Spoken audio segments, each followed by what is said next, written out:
Hi. Hello. Okay, Lynn Pierre here.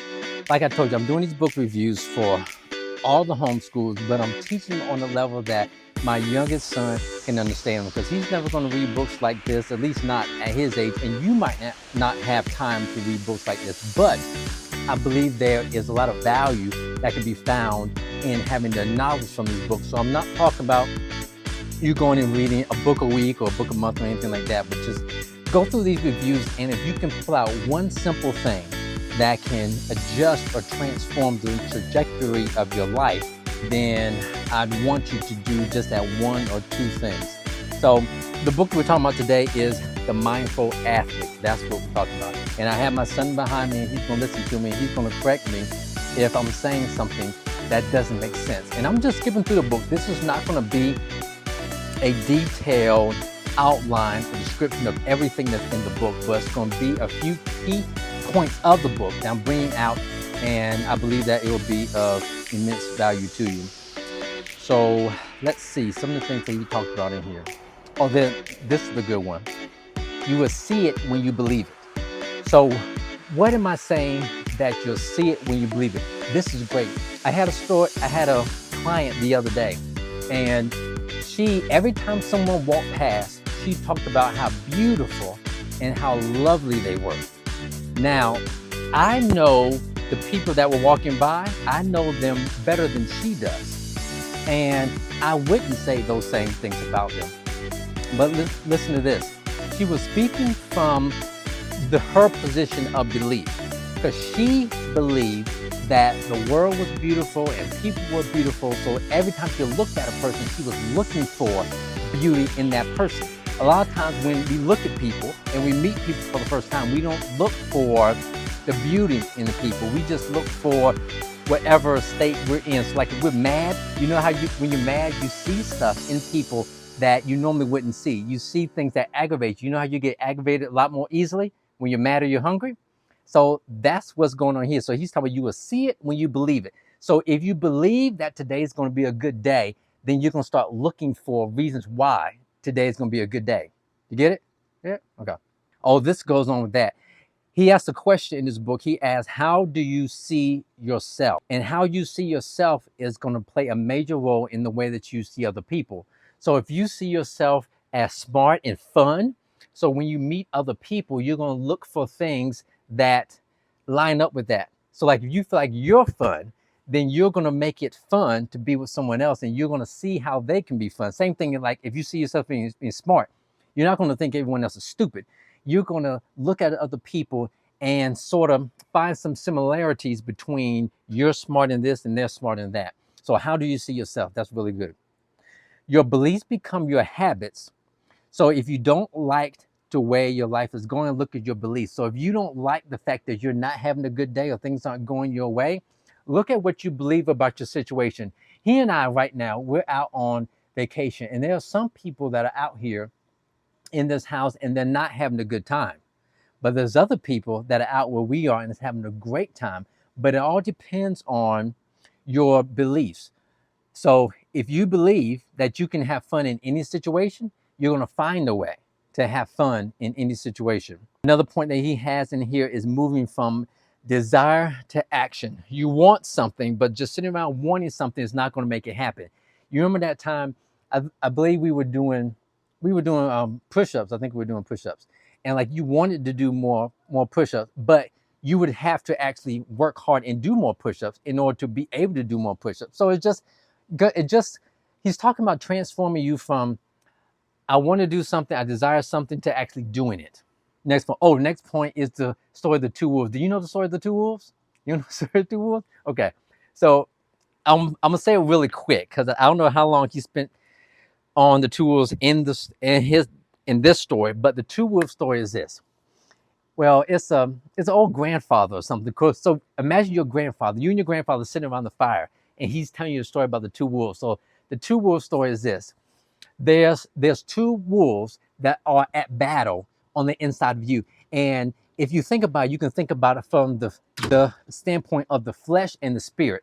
But there's two wolves that are in battle inside of you. Yeah. And you, as your grandfather, or you ask me, like, what wolf wins? because there's two wolves battling, which of the two wolves win? And the grandfather looks back at the grandson, as I'm looking to you all, I'm looking to my son, and he says, the one you feed. Come on, isn't that good? The one you feed. So, but the whole point about it is you have two aspects of who you are at battle at all times. It can be the flesh and the spirit, it can be the good and bad, it can be whatever you want to call it. But this story is talking about the two wolves. So the more that you feed the part of you that dreams big, the part of you that believes that anything is possible, the part of you that believes the word of God is actually true, then that part grows and gets stronger and wins the battle over the other wolf. But the other wolf is the wolf of doubt.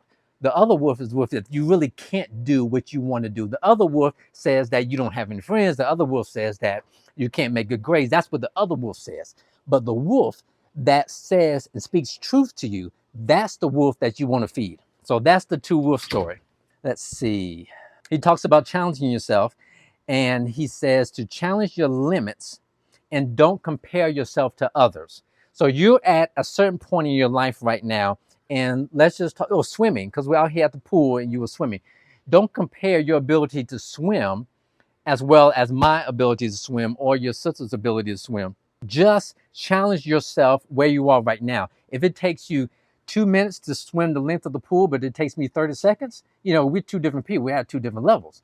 But now I want you to challenge your limits. See if you can do it just 10 seconds faster or 20 seconds faster. So the focus is on you challenging your limits and becoming better, not comparing yourself to someone else.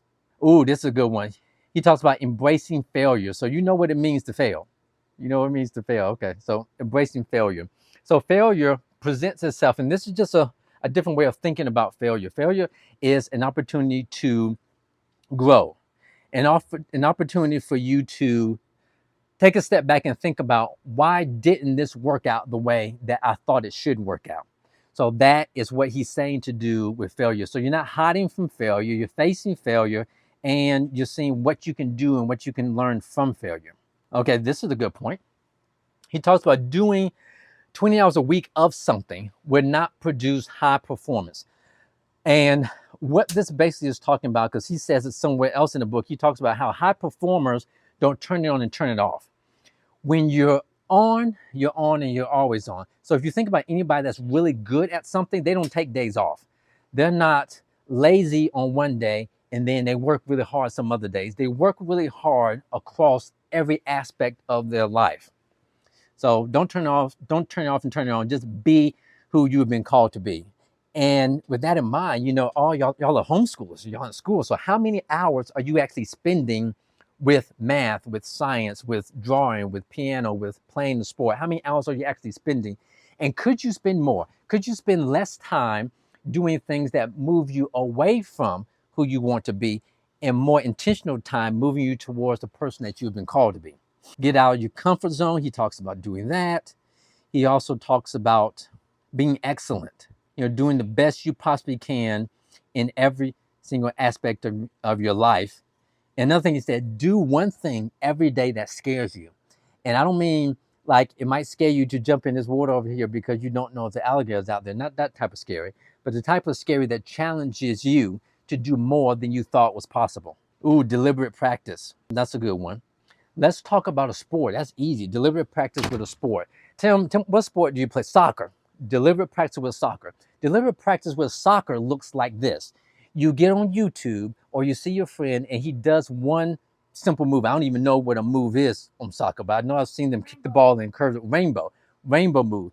Deliberate practice means that you look at someone do the rainbow, and then you do the best you can to break down that move, and you take time, pay attention, and practice just those aspects of rainbow. And you don't do anything else for a period of time until you have actually mastered at least one aspect of the rainbow, or you master the whole aspect of the rainbow, or you get mentally, physically worn out, and then you relax, and then you go back out again. But deliberate practice, that's what deliberate practice looks like. Deliberate practice is not like what we've been trained to do. What we've been trained to do is we start practicing the rainbow, and then our cell phone rings, and then we stop practicing the rainbow, and we go check our phone, and we look at a video, we answer calls or answer a text.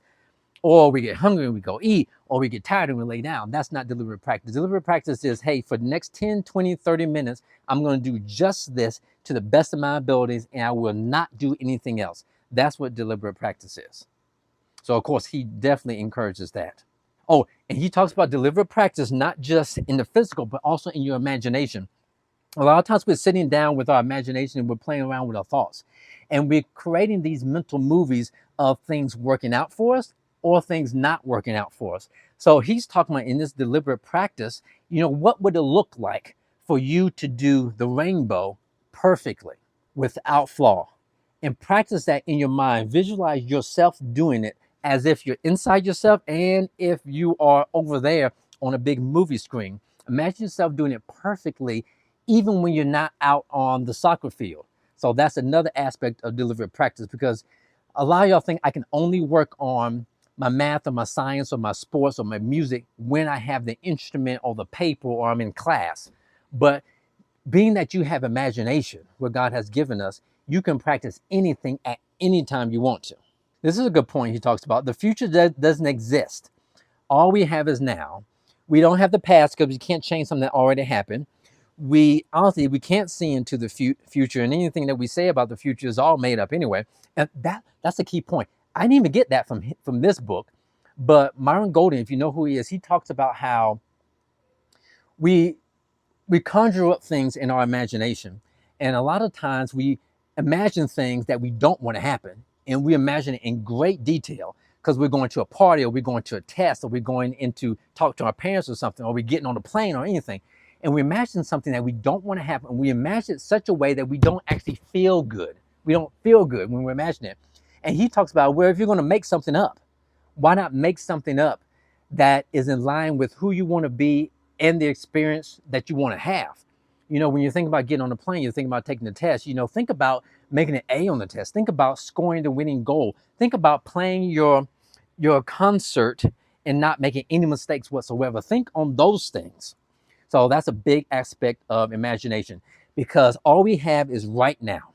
We don't have the past because we can't change that. And tomorrow isn't promised to any of us. And anything that we think about tomorrow is all made up anyway. So we might as well make up the best possible scenario for tomorrow. Let's see. You going inside? Mm-hmm. He talks about stress and being aware of your breath. One of the things that we do when we're stressed, we hold our breath and stop breathing. We don't even know that we stopped breathing. And if we can focus on the breath, that immediately relaxes us. True freedom and joy. True freedom and joy is found in dominion over something, taking our rightful place, and spontaneity. Everything not being the way that we imagine it to be.